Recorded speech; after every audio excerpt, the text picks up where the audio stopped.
Welcome once again to the Vault Podcast, where music still matters. It's been a little bit. We've been doing a lot of radio shows and a lot of reviews, but it's good to be back today to talk some genre talk. We're going to talk some death metal. And this is definitely a controversial genre on so many levels. And I believe it's probably kind of a love-hate relationship with that and both of us. Would you say so, Brent? Absolutely. So let's just get started.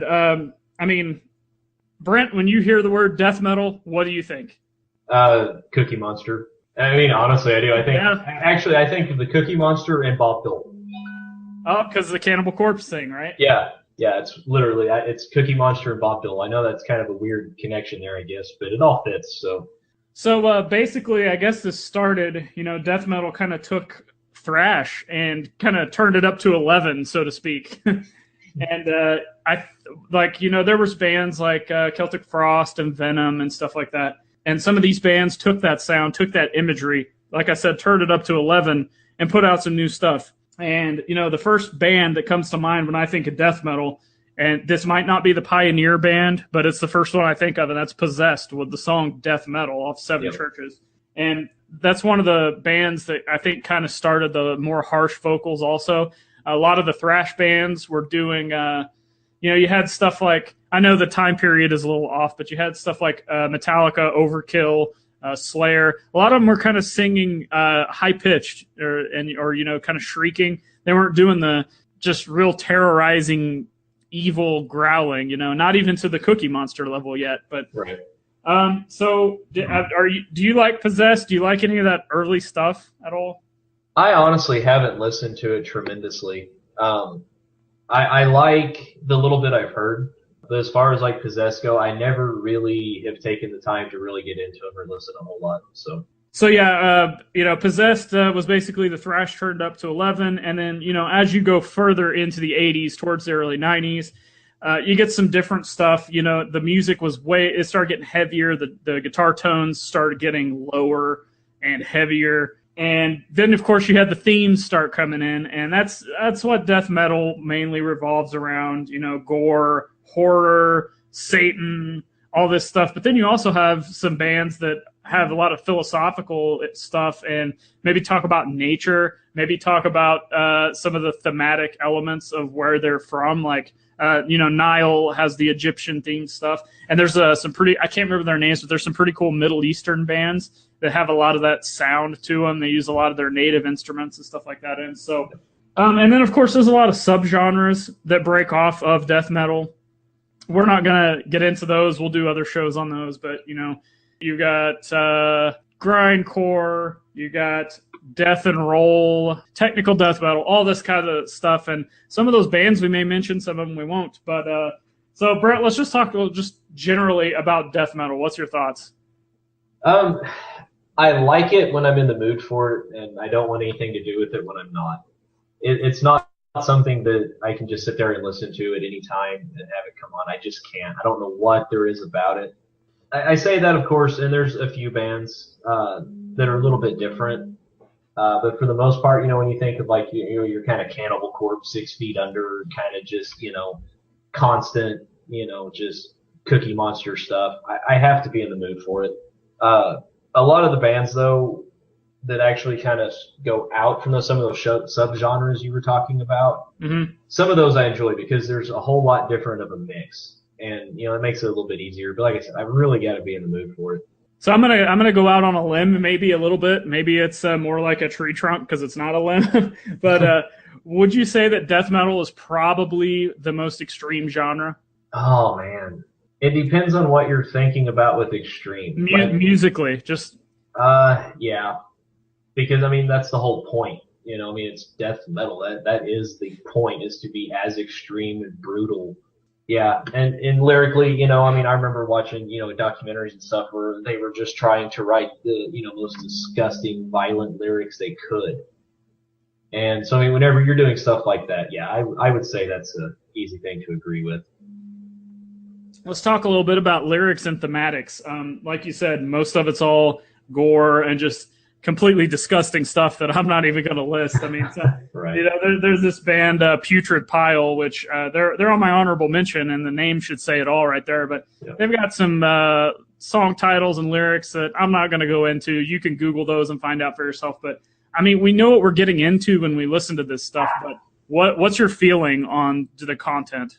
It doesn't do a whole lot for me. I mean, I'm a big like H.P. Lovecraft fan, and I know for a lot of these bands, like that was actually surprisingly, I guess surprisingly, it was kind of an influence for some of them.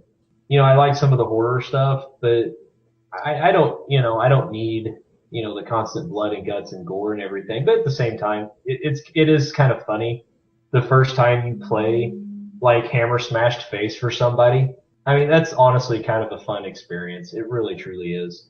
But for the most part, it's interesting. It's funny for the most part for me. But, I don't know. At the end of the day, it's not really my cup of tea for the most part. I don't know. What about you? For me, it's the artwork. When you've got, I remember the very first death metal album I ever bought was Cannibal Corpse Vile. And the picture of it's got that guy and he's like chained up or whatever, and he's cut in half and there's maggots falling out of him. Yep. And there's like this thing pulling his eyelids apart and stuff. And I'm like, this rules. I know what I'm getting when I buy this. And he could have been singing about skipping through fields of flowers, but that album cover sold it for me. And you know what you're getting. And you can't understand a lot of the words anyway. So who cares? Right. Yeah. I think though, the logos too, when you see a death metal band logo or a black metal band, you know what you're getting into. Yeah, I will say that sometimes that's a problem.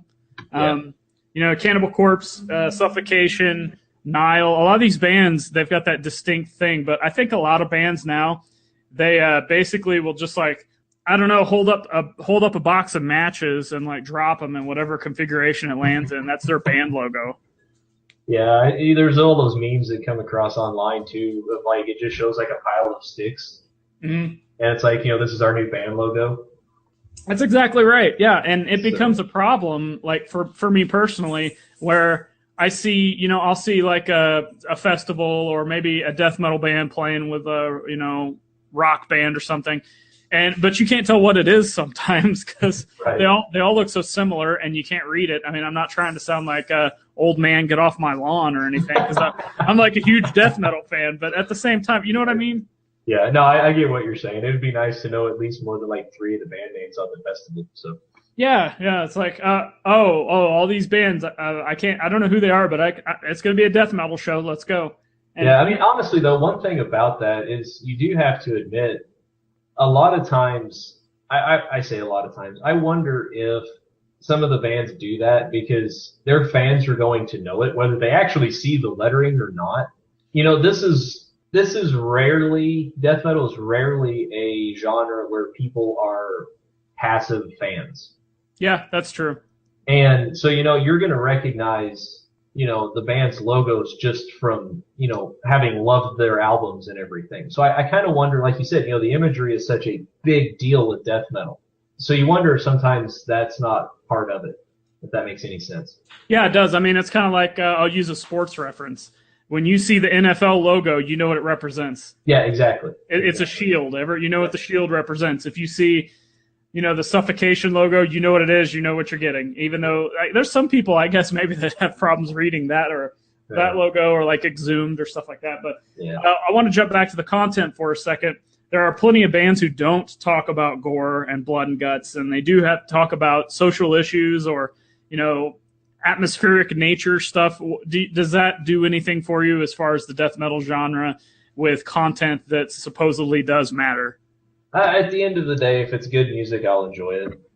I'm more likely to enjoy stuff like that, just to be honest. Even Opeth stuff, Opeth was never really overly bloody and gory. They were a little, kind of more out there. So, at the end of the day, I'll probably enjoy stuff like that a little bit more. But, it is what it is. I don't know that there's much else to say about death metal just as a genre. I mean, it's we could talk about the bands all day, that's for sure. But, that's pretty much the genre, blast beats, crazy heavy guitar, everything turned up to 11, blood, gore, all that good stuff. So let's just jump into talking about some of our favorite brands. Do you have any honorable mentions on your list? Honestly, yeah. One that I saw here not too long ago that actually kind of rekindled some respect and love of death metal was Pathology. Oh yeah. Hmm. You know, I'd kind of gone more, you know, kind of black metal type stuff, even, you know, less than that. And, you know, we saw them live and it was honestly one of the funnest shows that I'd seen. It was a blast. And, you know, it kind of got me back into the music, back into kind of digging the vocal styles and everything. And so, I mean, I'd have to put them up there. And even Deicide, Oh yeah, as yeah. much as I cannot stand 99% of their lyrical content, the musicianship is absolutely top notch and just blowing you away amazing. Yeah, I agree with you on Deicide. And, you know, guys, if you don't like our opinions, I'm sorry, but I'm not a fan of the lyrical content and the let's hate Christianity just because, whatever. I'm not offended by any means. You know, I'll still listen to it. I still jam out to it. But I still listen to music. I think they've always put out really good albums, but that's just something that kind of bugs me. It's almost like I was saying, some of the bands that just put out the stuff that's just so disgusting that I don't want anything to do with it. That ends up how it is to me sometimes. But again, not offended, so don't think I'm going down that road. Right. No, yeah, exactly. And you know, what was that band that I can't think? Was it? I don't think it was Immolation. I'm almost certain it's not them, but I can't remember the actual name of the band. But like their cover was like a fetus that had been strangulated by an umbilical cord. Yeah, I know what you're talking about, but I can't think of it right now. And I mean, I know there was always the controversy. Oh, is it real? Is it not? Well, to me, it doesn't really. I mean, if it's real, I guess it's worse. But at the same time, it doesn't really matter. It's that type of stuff. You know, it's one thing to see the Cannibal Corpse stuff that's drawn and, you know, it's just so over the top that it's actually kind of funny. Right. It's another to see something like that. And again, not offended. They're more than welcome to put stuff like that out. It's just something I'm not personally going to go after. So. Right.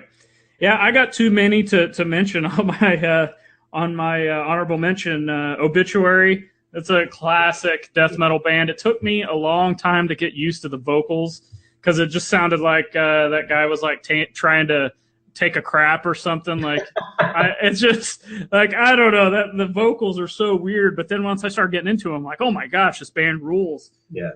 I also got Suffocation, Exhumed, Putrid Pile I mentioned earlier. And then two of the more interesting bands, I got Mortician, that definitely on the horror movie end of it. In fact, they use a lot of horror movie clips in their music. The songs are really short. They use a drum machine, which I thought is super cool. And I think the band is like two guys. Awesome. Super cool stuff. And then Cynic. That band they stand apart from everything else in death metal that I've ever heard. They use this weird vocal machine to do the vocals.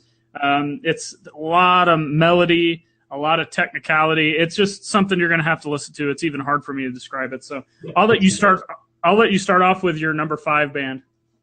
My number 5 band, I've actually got Suffocation, and I mean that's nothing against them. I mean, you know, they're giants in, you know, death metal.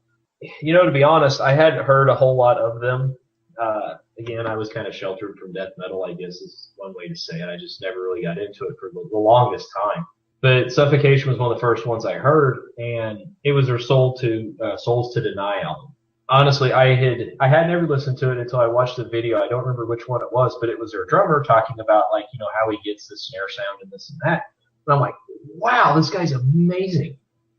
And so I was like, well, I'm going to check everything out. And, you know, started listening to it, and the album it was fantastic. I mean, I couldn't believe it. You know, you think of death metal, most people don't think of, you know, outstanding musicianship. Those who are fans of it, you know, no different. But, you know, to just see the drummer doing what he was doing and the way it sounded in there, it was just absolutely blew me away. Yeah, I had them on my honorable mention, like I mentioned a minute ago. The only problem I have with them is, and this is a problem with a lot of death metal bands, you know, I'm just saying this outright, and you're going to see how my list reflects that. I think a lot of times these bands, they get a little stale. Yeah. I think that's probably the nicest way to put it. And it's nothing against the talent, nothing against the music. It's just, you know, I'll listen to 4 or 5 songs, and most of the time I'm ready to move on. You know, I want to go listen to some Wino or listen to some Pantera or listen to Bjork. I don't know. Or maybe that's just because I like listening to so many different things. But death metal is just a genre that, you know, I listen to it and I'm done for a little bit, kind of like hardcore. And Suffocation, I do like them. They're legends in death metal, you know, pioneers. But even their early albums, I listen to them. They're great. But after 4 or 5 songs, I'm ready to move on, honestly. Right. No, I get you. So my number 5 is, and this is why I said you're going to see kind of a shift in my list as far as like styles. It's kind of it's a tie between At the Gates and In Flames, and they're kind of the pioneers of the melodic death metal stuff that came out of Sweden. These are 2 bands that no matter what you say about them, the guitar riff carries the whole song, pretty much every single song. The vocals are harsh, the music's fast, but it's all about the twin guitars and the melody that the guitars produce. And that kind of melodic death metal, I could almost listen to all day. Do you like those bands? I listen to At the Gates a little bit. I like them. I enjoy them. In Flames, on the other hand, is just one of my favorite bands. It's hard for me to think of In Flames as death metal. Right, yeah. Just because I got into them around, what was the name of it? Clayman is the first one I bought. No, it was after Clayman. My favorite, just to say it this way, my favorite album of theirs is the soundtrack to Your Escape. Which you wouldn't think is death metal. No, it's not. But it's just the whole thing from beginning to end. That's just an incredible album, but that's a different topic for a different day. So it's hard for me to picture In Flames as death metal, and that's why I honestly didn't put them on the list. Come Clarity, that was the album I first heard. Oh, yeah. Mm-hmm. And I mean, it's tremendous. It's fantastic. But there again, it doesn't sound to me like just, what I normally think of as death metal. And so it's hard for me to put them on the list. Yeah, and I think a lot of that kind of goes to what their starting roots was death metal. They were basically trying to do what the stuff At the Gates was doing. Yeah. And I guess maybe an example of that I could kind of throw back would be like Sepultura. Yeah. Their really, really early stuff was like super thrash, maybe even on the verge of death metal or black metal. And then listen to them now. Right. It's like 2 totally different bands. And I guess that's probably how we're viewing In Flames on this. Right. Yeah, probably. But do you agree that I'm not saying it's better or worse, but the melodic death metal, maybe a little bit easier to listen to as far as longevity goes? Oh, absolutely. I mean, like I said, that In Flames is amazing, and I've gone back and listened to their older stuff, and it's good too. The melodic stuff is, for me, it's a variation on the theme. You know what I mean? Yes. And that makes it a lot better. I mean, I don't know, maybe that's just weird, but I agree with you. I think it's a lot easier to listen to long term than just some of your cookie cutter stuff. Mm-hmm. All right, go up with your number 4. Number 4, and this is not in, I guess, I've kept put 2 giants here at the bottom of the list, which is kind of sad looking at it. But I'm going to go with Death. Honestly, I mean, Death, one of the pioneers of the field, Hence the name. yeah. The Scream Bloody Gore is considered by a lot of people to be the first actual death metal album. Right. There's some arguments between them and Possessed, but the Death album is one of the biggest ones. And one thing I absolutely loved about Death is they constantly changed. I mean, the guy was always doing something new and kind of branching out in the genre itself.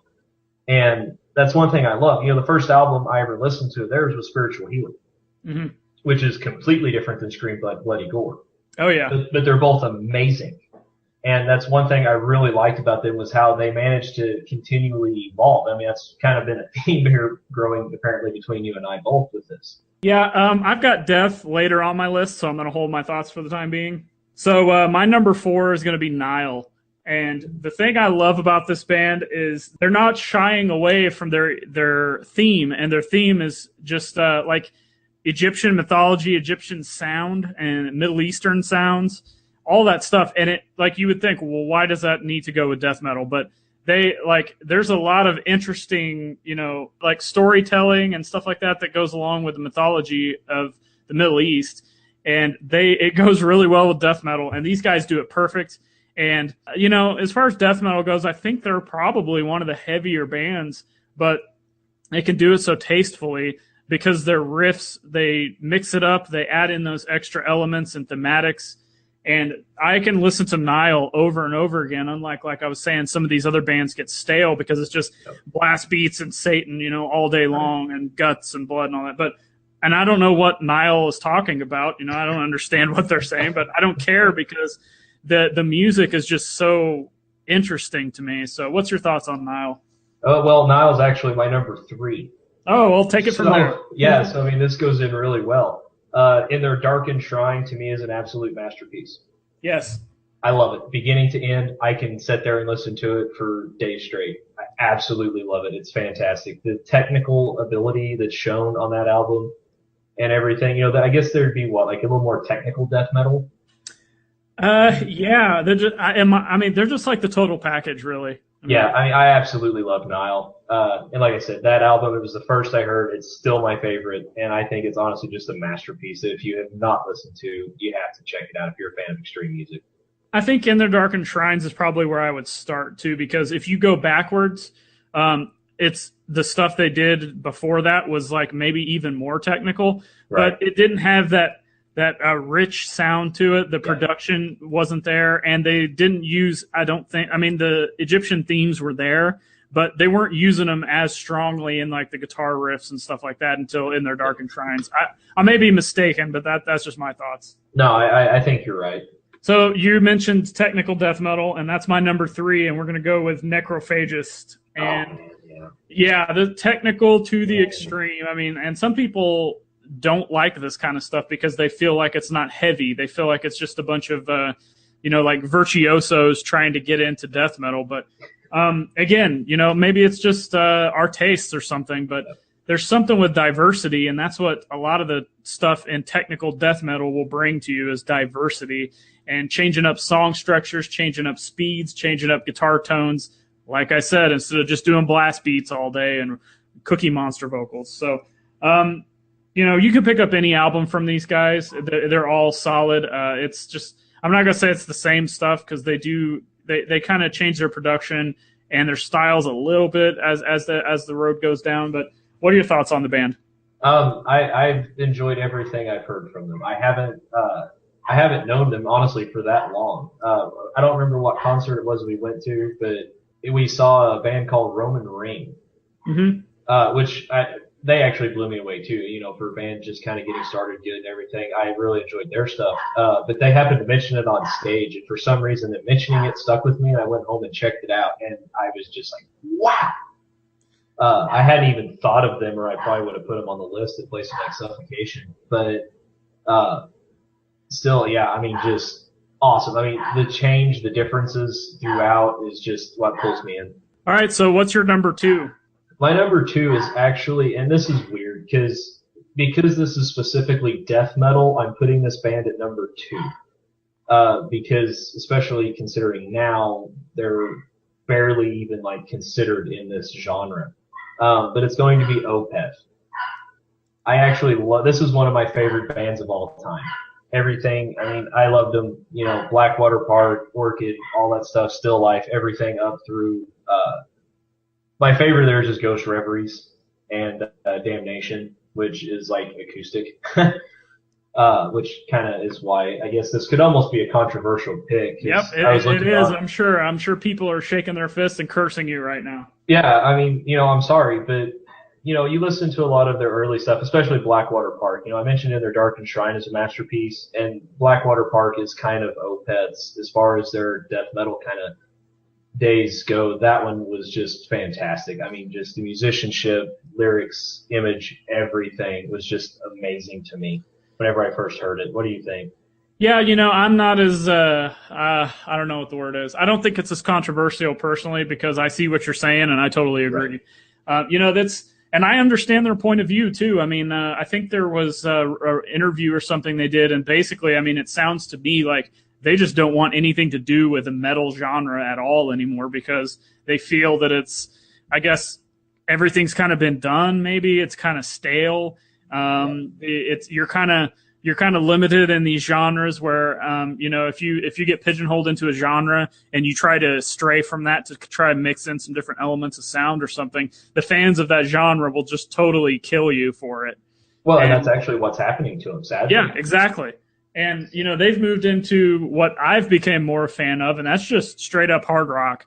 Yep. And you can call it, you can blend it in with doom. You can call it psychedelic. You can call it classic rock. It's just, it's such a wider range that you've got, I guess, kind of more ability to stray from and more experimental ability as opposed to some of these genres like black metal, death metal, and other things, maybe rap, hip hop, or whatever, where you're like, well, if you don't do it this certain way, you're not truly in this genre. Does that make sense? Absolutely. And that was I saw an interview too whenever I was doing the research for all this.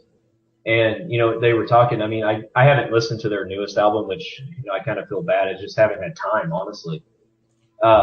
But it's hard. It's hard to keep up with bands in general anymore. I mean, there's so many good ones. Yeah, I try, and I usually end up finding bands from like the '70s. You're like, hey, yeah. guys. Yeah, same here. Like, damn it, Zan. But in all seriousness, I mean, I guess that album's got a lot of like kind of prog influence and everything on it. And they kind of really went that direction, and I think it's great. Like I said, my favorite moments of my favorite kind of, I guess, metal album of theirs is Ghost Reveries, and it's whenever they do the kind of like the weird different breakdowns, and they do the different moments with like the clean vocals and the more kind of rhythmic stuff, and they get away from just the constant growling and screaming and stuff like that. And that's one thing that always blew me away about Opeth was just their ability to just switch gears on a dime. Right.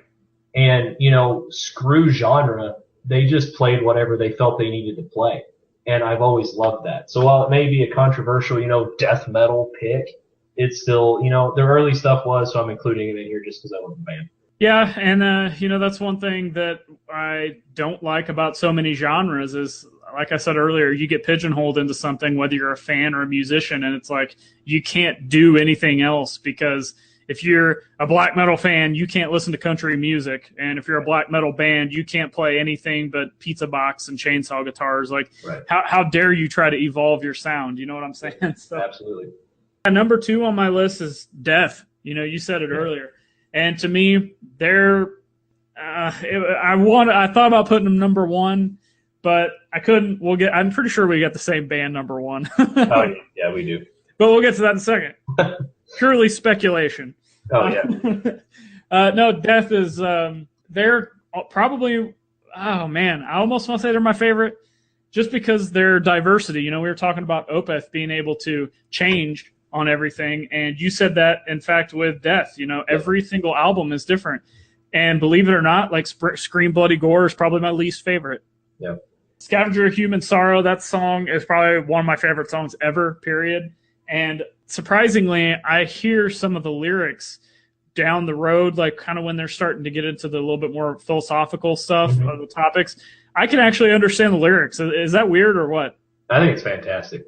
I mean, because it's death metal, and generally I don't understand any lyrics, but I can understand what they're saying. And like sometimes I'll catch a couple words, and I'm like, oh, that's interesting. So I'll go online and read it, and I'm like, huh, this guy's actually got something to say other than blood and guts. And amongst all the kind of philosophical lyrics and everything, you had just supreme technicality of all these musicians, whether it was the drums, the guitar.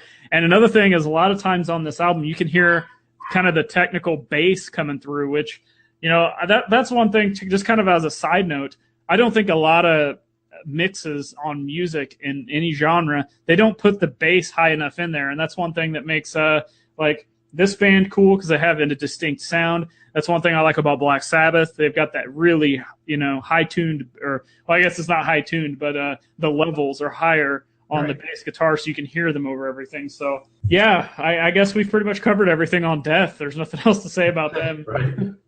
Oh, one more thing I will say though. I talked about Cynic in my honorable mention. I believe there's a couple members of that band were from Death. So, and if you look at, there's like go on Wikipedia or go on the band's website or something, there you'll find that their kind of past members have gone on to do other things, and most of those other things end up being really, really awesome. So that just shows true musicianship right there. So I was gonna say, I think one of their guitar players one time, and wasn't he with King Diamond for a while? I really don't know. Or was that a different band? Because there were so many bands I looked at getting ready for this. I think it was one of their guitar players ended up with King Diamond. Like he was doing kind of the same thing, and then whenever Chuck, whenever he went and did that other band like a couple years before he died. Oh yeah, played with him on that. And that's like prog stuff. So yeah, it was kind of prog power metal, which. Why can I not remember the name of that band? I was just listening to them the other day. That's killing me. All right, so we're on to number 1. Brent, I'll let you take it because we got the same one. Well, I mean, honestly, when you talk death metal, to me, the first band that comes to mind is the absolute legends, and that's Cannibal Corpse. I saw them live, and I'm not big into moshing. I don't, get into getting my ass kicked in a pit or anything. But just standing there, like, 20 feet from the stage, headbanging for, I think they played like, what, an hour or so? Maybe Around about an hour, yeah. Mm-hmm. Yeah. It honestly felt like I went like 12 rounds and just got my ass kicked. And you were just standing there. Right. Yeah. I mean, I don't even know honestly what all to say. I mean, everybody knows the history with Chris Barnes that ended up, with 6 Feet Under.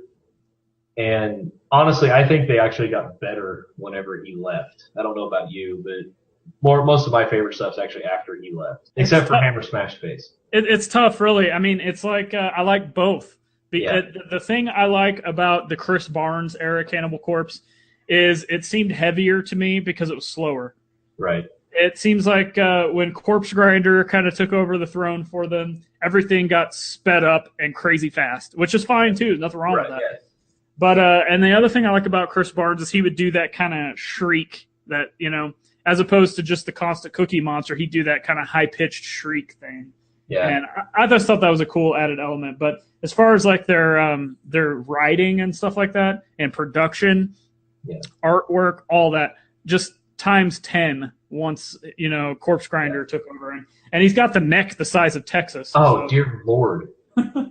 I mean, if you guys have not seen this man's neck, even pictures online do not do it justice until you see it live. I mean, I swear, he's got it looks like the world's tiniest head just because his neck is like the size of most people's shoulders. I mean, it's ridiculous. And honestly, this sounds weird, but to watch the man headbang on stage, it is actually a sight to behold. I was blown away. I mean, it's wild. So I want to get your thoughts on something because this is, I would almost say this is a controversial pick because a lot of people say, oh, Cannibal Corpse isn't true death metal. They sold out. All these underground bands are better. So I'd just like to get your opinion on that. I don't honestly know when the hell Cannibal Corpse sold out. I mean, what are you looking for with death metal? I mean, you've got the blast beats, the amazing, they have one of the best bassists I've ever heard. Yes. And, you've got the just unparalleled power of vocals. I mean, yeah, some people are a little grittier, some are a little deeper, some sound like frogs, a little more. But I mean, I don't get where they sold out. I mean, yeah, they were one of the bands that actually became known in the mainstream. But I mean, if we're going to hold it against them on that, I mean, how are you ever going to have a genre that can sustain itself? Right. And I think a lot of that stuff about them selling out or going mainstream or whatever is due to kind of the change in the sound. And I don't know that you've noticed it, but from the Vile album that I bought until, the Skeletal Domain, which I believe is their latest release, it does sound different. They've got more of it's almost like they've got more of a metal sound to them with death metal elements. And I think a lot of people hear that and they think, oh, they're just trying to sound like, Job for a Cowboy or some of these other like metalcore bands or deathcore, whatever you want to call that crap. Yeah. I think that's maybe where they're coming from. What do you think on that? Well, I'm sorry, if they sound a little bit like Job for a Cowboy or some of that, the only reason those bands sound like they do is because Cannibal Corpse did it, first. Yeah. Uh-huh.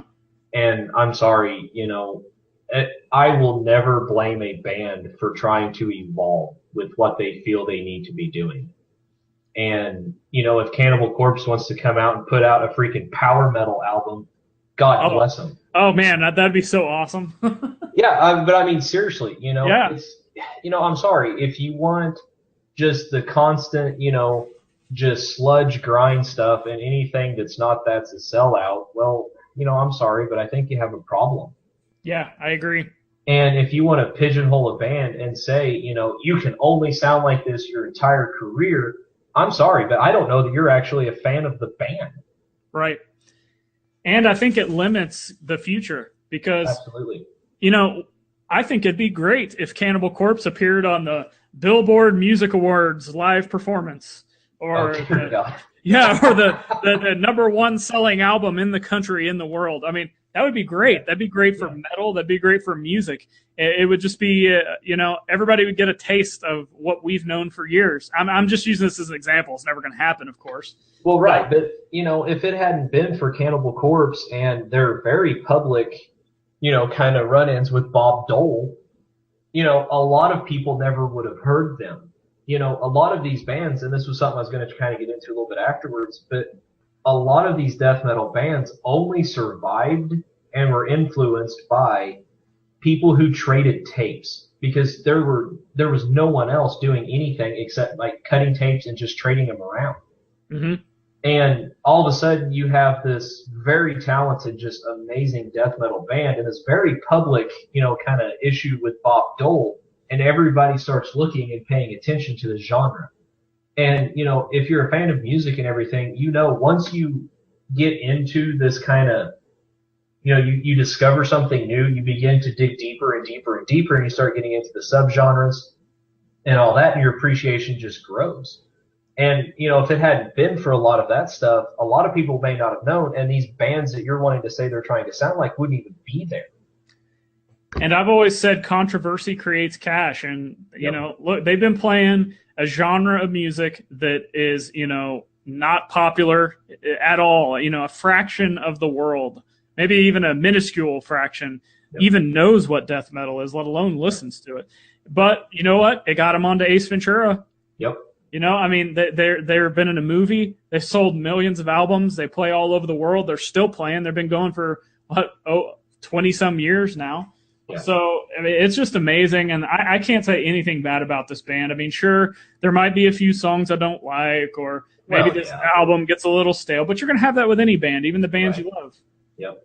And, I'm sorry. I will stand by what I said earlier. Their live show is just an entirely different beast than any other band I've ever seen. I've seen hundreds and hundreds of bands live, but I have never had an experience like I did with Cannibal Corpse. And if you want to say they sold out on death metal, you know what? Go watch them live. Yeah, one other they pedal to the metal for an hour? It was constant. They stopped maybe for like in between songs. They stopped for maybe a total of like a minute. Yeah. And to say like 2 offensive words to the crowd and then right back to the music again. Exactly. And like I said, go watch them live and then tell me they sold out. If you can honestly do that, then, I don't know, maybe your opinion will hold a little value. But until then, don't blame a band for trying to evolve and become something more than what you want to pigeonhole them into. And one last tidbit of information. They may be one of the first and they may be the only death metal band to ever play at ICP's Gathering of the Juggalos.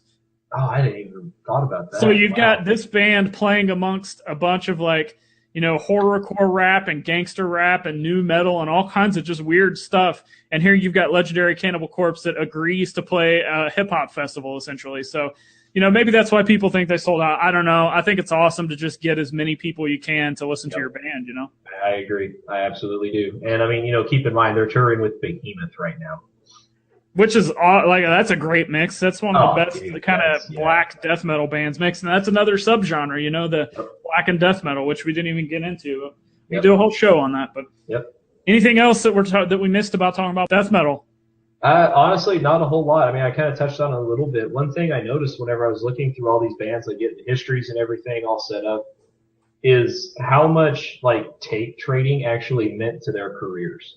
Yep, that and thrash, death metal and thrash metal, yeah. Yep. And honestly, the thrash connection was something that, I guess it should have connected, but it didn't until I read it. Because I've always kind of kept the two a little bit different in my head. Maybe that's just my problem. No, because they are different, but the death metal evolved out of thrash. Yeah. And like I said, it's something I wouldn't, until I read it, I never would have honestly put 2 and 2 together. Call me non-fan, whatever, that's fine. I don't care. But yeah, it's talking about the tape trading and DIY, and guys, that's what we're trying to do here is bring you all this stuff for no charge. But if you like what we're doing and you want to support us, please support everything we're on. TheVaultMusic1@gmail.com. You can send us an email. TheVaultReviews.com is the website. We got all our reviews posted, podcasts posted. Anything else you need is there. Social media, please share us with your friends. Like, share, comment, all that good stuff. We're on Twitter at TheVaultMusic1 and Facebook.com/TheVaultRVWS. YouTube, also subscribe to that, and you will get all of our updates as soon as we put a show out. We're also on Podomatic. I believe it's thevaultreviews.podomatic.com. I may have that wrong, but I'm pretty sure it's right. If you're questioning on that, just go to thevaultreviews.com. And, of course, Patreon. All kinds of cool stuff, T-shirts, stickers, great ways we can give back to you if you want to give to us monetarily to help keep the lights on and keep the show going because, again, it's tough to find time to do all this, but we're trying to get all this information to you, the music fans. So, Brent, anything else before we close? I'm good, man. All right. Thanks for listening. See ya. Peace.